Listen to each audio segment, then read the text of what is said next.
Amis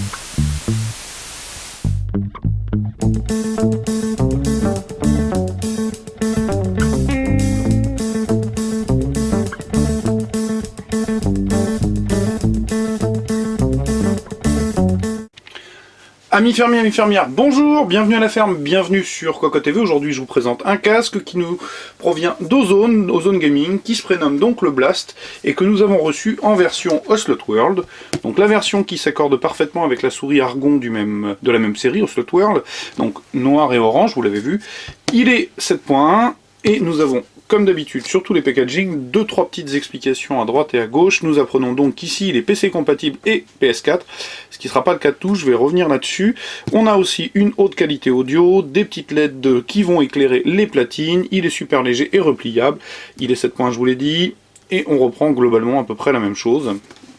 Donc, des explications. On a évidemment, comme c'est un Ocelot World, la caution de Carlos Rodriguez, d'autrement dit Ocelot, qui est donc un PGM, qui va vous expliquer qu'avec ce casque vous allez jouer beaucoup mieux. Au dos, quelques explications un peu plus techniques, et c'est à peu près tout. Je pose, du côté du packaging, on a boîte sur boîte, c'est assez à la mode en ce moment du côté des casques, donc plutôt un packaging valorisant. Au niveau du bundle, bien là c'est très simple, on a, le guide de l'utilisateur, et c'est à peu près tout. Je l'ai déjà branché, histoire que vous puissiez voir le rétro-éclairage, enfin les petites loupiottes à droite à gauche, ce qui signifie donc, vous l'avez deviné, qu'il est USB, et il faudra aller télécharger chez Ozone le soft qui permettra d'exploiter à 100% le casque, et il ne faudra pas oublier de le faire, parce que, vous allez le voir, on en aura bien besoin. Le casque en lui-même, bien c'est un Ozone, donc qui dit Ozone dit en général tarif contenu et bonne finition, et bien là pour le coup, la finition est un petit peu moins bonne que ce que nous avions l'habitude de voir chez Ozone, je vais vous le montrer de suite. Alors, qu'avons-nous en termes de finition? Eh bien, regardez, c'est assez simple. Ici, par exemple, les ajustements sont pas tip-top. Ici, c'est pareil, c'est pas bien méchant, mais d'habitude, Ozone nous avait habitués à mieux. Les bavurages là et l'ajustement des deux parties non plus. Enfin bref, on trouve des petits défauts pas bien méchants, parce que il faudra dire quand même tout de suite que le casque est quand même pas bien cher. Maintenant, Ozone nous avait habitués à mieux. Alors effectivement, ils arrivent à se rattraper parce que du côté des matières, c'est plutôt pas mal. On a du soft touch, on a du Sky de bonne qualité, on a un plastique acier qui est plutôt pas mal fichu. Hein. J'ai même eu vraiment des doutes à affirmer que c'était du plastique, mais je le dis maintenant. Donc voilà. Quelque chose de, somme toute, peut-être un petit peu moins bien que ce qu'on a l'habitude d'avoir, mais pas forcément totalement rédhibitoire. Donc du coup, le casque en lui-même, ben, vous le voyez, noir et orange, moi j'aime beaucoup, mais je suis très orange, ça je reconnais. On a un arceau assez large, badgé Ozone, comme d'habitude. Sur l'intérieur, le Sky Orange, avec une mousse assez peu épaisse, hein, vous le voyez quand j'appuie dessus, elle n'est pas très large. Les réglages donc en plastique acier, badgé Ocelot World. La réglette est en alu, comporte une partie de plastique noir qui fait passer le câble de façon à ce que ce soit proprement fait. Alors, je vous le montre, évidemment, je le disais tout à l'heure, il est pliable, donc la platine peut pivoter autour d'un axe, la platine est en soft touch. Cette petite partie, au déballage, elle est un peu cheap, il faut reconnaître, c'est pas forcément ce qui nous saute en premier lieu en termes de qualité de produit, mais une fois que la diode est allumée, en fait, ça fait un effet plutôt, je dirais, lumineux, assez sympa, et du coup, on oublie un petit peu cette bande chromée qui est peut-être pas à la hauteur du casque, mais c'est vraiment pas bien méchant. Petite déception un peu du côté du câble, puisqu'il est simplement caoutchouté. Ozone habitude nous fait des câbles gainés de bonne qualité, puis là, l'arrivée est pas forcément particulièrement esthétique. Donc, l'autre oreillette idem, donc on retrouve ensuite une coupelle en caoutchouc en plastique gomme, orange, j'aime beaucoup le orange. Ici, le Sky est d'excellente qualité, rien à dire, il est presque cuir. Au fond, on trouve une toile acoustique orange, et c'est à peu près tout. De l'autre côté, on a donc le câble, je vous l'ai dit tout à l'heure, la perche de micro, donc badgé Ocelot World, avec une partie soft touch, caoutchouc soft touch, et le micro immergé derrière la grille. Donc là, vous le voyez, le micro est en activité, et si je remonte, il passe en blanc, puisque c'est la perche qui mute le micro, et nous n'avons plus de micro bien fichu, rien à dire par rapport à ça. Je vais longer le câble pour aller trouver la je le remets, voilà, la télécommande, donc télécommande qui pour une fois n'a pas de molette, vous le constatez.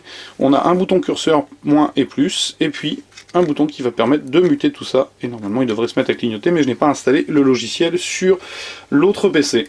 une petite pince pour l'accrocher à la cravate pour les mecs sérieux, et pour le reste un USB, donc que vous imaginez bien évidemment connecté puisqu'il est allumé. Alors, que puis-je vous dire d'autre? Au niveau de la technique, ce casque embarque des HP de 44 mm sur une sensibilité à 119 dB à plus ou moins 3 dB, qu'il a une impédance de 50 ohms et que le spectre couvert court de 20 Hz à 20 000 Hz. Et comme je l'ai déjà testé, je peux vous expliquer ou vous parler un petit peu de sa qualité sonore. Au final, je dis bien au final, on obtient quelque chose d'assez correct, voire même bon, sans aller jusqu'à très bon, c'est pas encore le cas. Cela dit, il faut absolument passer par le soft pour aller modifier 2-3 petites choses, et nous on aura tâtonné un peu. Ce qui est certain, c'est qu'à 120 Hz, je le sais parce que je l'ai modifié dans l'égaliseur, il a une fâcheuse tendance à résonner avec l'ensemble du casque qui ne maîtrise pas forcément parfaitement sa ligne de base, donc il faut vraiment la réduire, celle-ci, cette ligne spécifique à 120 Hz. Après on obtient quelque chose de beaucoup plus sympathique. Évidemment, comme c'est un USB, on a à la fois des réglages personnalisés et manuels et des réglages prédéfinis qui sont pour certains un peu pas excellents et pour d'autres plutôt corrects, donc c'est vous qui verrez. Ce qui est sûr, c'est qu'à mon sens la ligne de basse est pas forcément maîtrisée, mais on peut l'arranger, et du côté des médiums et des aigus, eh bien on peut largement améliorer les choses, et au final, si la première écoute est un peu déstabilisante, on arrive à un résultat tout à fait honorable sans que ce soit de la vraie hi-fi. Mais rappelons-nous, sa grande qualité, c'est le fait qu'il soit virtualisé avec un 7.1.